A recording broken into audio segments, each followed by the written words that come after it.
Sweet potato and zucchini bake is easy and delicious. I was researching recipes, trying to find ways to use some zucchini and sweet potato that I had on hand, and I found this recipe. I'm pretty sure it's from Australia because all the recipes, all the videos are from Australia. And basically, it's sweet potato, zucchini, and onion mixed with cheese, usually ricotta cheese, eggs, and usually a little bit of flour to soak up the moisture, baked in a casserole, and then served as a side dish or a meatless Monday vegetarian lunch or dinner. Even though the original concept is Australian, I said, you know what? Zucchini and sweet potato are very common in Southern cuisine. So, as a Southern chef, I should be able to make my own recipe, my own version. And I think people would really like it because people are trying to find new ways to use what they have on hand. So, I used 1 pound of sweet potato, 500 grams, and I grated it on a cheese grater. And I used 250 grams or half a pound of zucchini. Grated that on a cheese grater, along with 220 grams, a little less than half a pound of onion.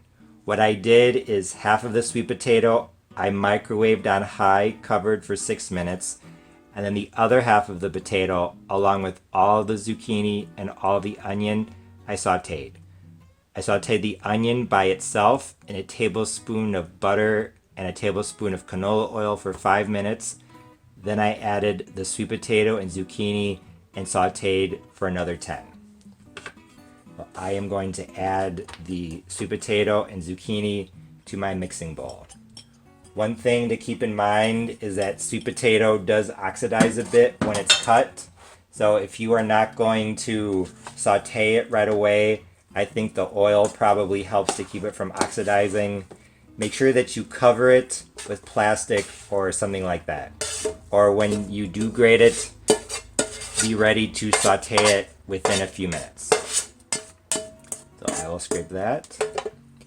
Most of the recipes call for some ricotta cheese, but I'm going to use half a cup or 4 ounces. 4 ounces, so that would be a quarter cup of Colby Jack cheese, so half of an 8-ounce block. That's what I have on hand. Usually I add a full 8-ounce block, but because of the eggs, I think that a full block might be a bit too much. Here I have some eggs. I was originally planning on 4 large eggs, but I'm going to use 5 because they're kind of small. I'll probably do 4 large eggs and 1 large egg white. I'm going to add half a cup, 120 grams as I measure it, of sour cream.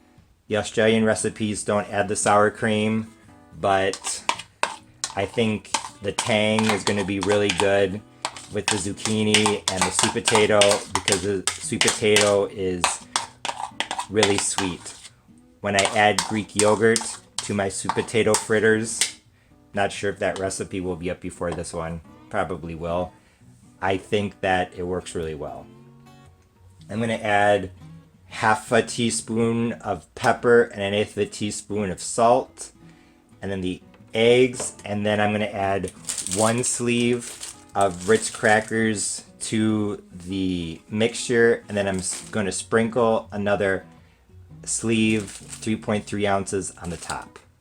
I mixed in the sour cream, the pepper, and the salt. I tasted it, and honestly, it is very good. I'm honestly impressed.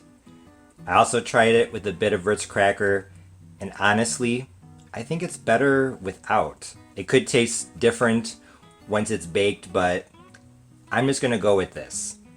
Like I said, this recipe is kind of developing, and if you're developing a recipe, sometimes you have to taste things. I beat my eggs, 4 large eggs, along with 1 large egg white. I'm going to mix that together, and then I'm going to pour it into my 8x8 casserole dish.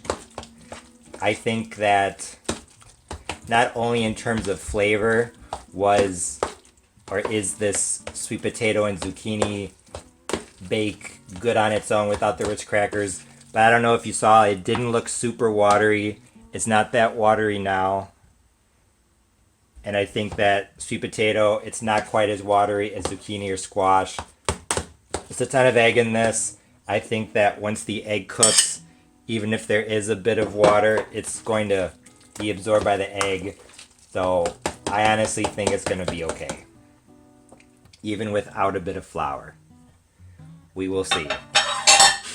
Now I'm just going to pour everything into my 8x8 casserole dish.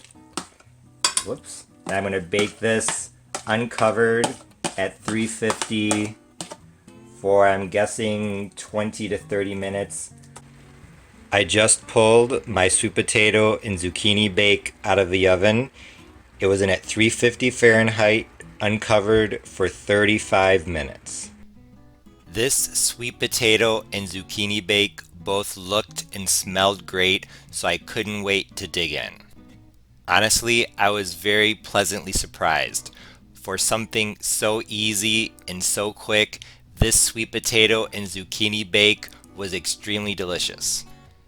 I was really impressed by how well all of the flavors balanced each other out, especially in relation to the sweetness of the sweet potato.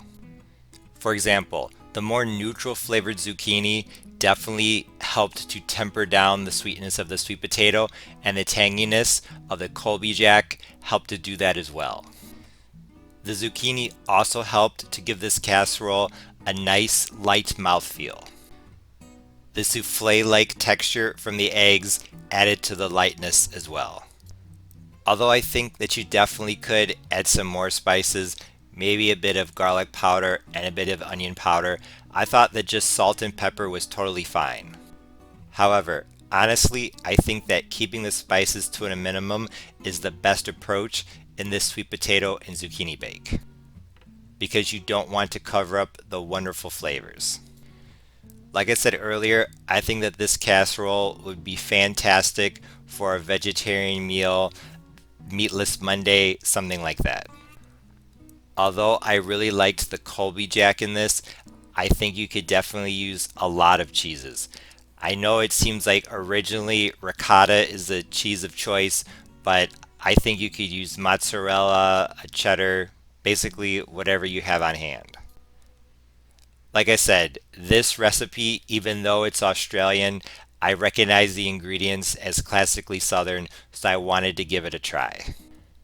Honestly, this bake was surprisingly delicious for something so simple, so if you're looking for a unique or different recipe, definitely give this one a try. As always, thanks for watching. See you next time. Bye.